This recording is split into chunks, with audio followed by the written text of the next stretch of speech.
Friend, नमस्कार मित्रांनो, good evening. काय झालंय? चला तर हे चाललंय आमचं काम। तर चला आता मी बनवते स्वयंपाक। आज खूप उशीर झाला मित्रांनो मला स्वयंपाक बनवायला। काय आमचा हिमांशू नुसता टाइमपास करतो स्वतः आणि मला पण करायला लावतो। तर हे माझी चालली आहे पालक पनीरची भाजी। तर इथे बघा आता कसला राहाडा आहे। हे आमचे तनिष्काबाई बसले मोबाईल बघत। तर बघा हिमांशू कुठे चालला। त्याच्यात हिमांशूच्या पप्पाने आणली ज्वारी। तर आता ती ज्वारी थोडीशी पाऊस पडला आहे तर ओली झाली आहे आणि आता ते ज्वारी भरायचं कार्यक्रम चालू आहे।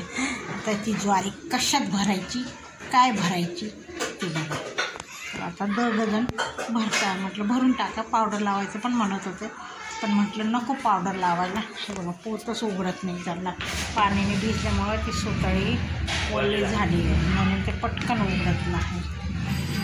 मम्मी हां बोला। तुझा चित्ता हात लागलो ना ते काम चिटकीत होतात। नाही नाही नाही मला नको झाडावर चढू।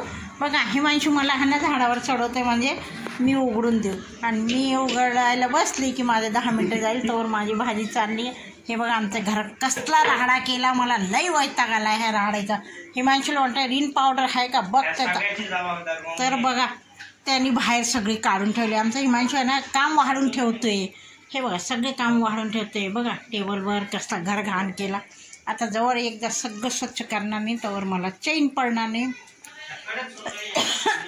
तर चला आता मी भिजत नाही पालकची भाजी करते। इथे पनीरांना पाण्यात धुवायला ठेवले आणि मग पालक पनीर करणार आहे।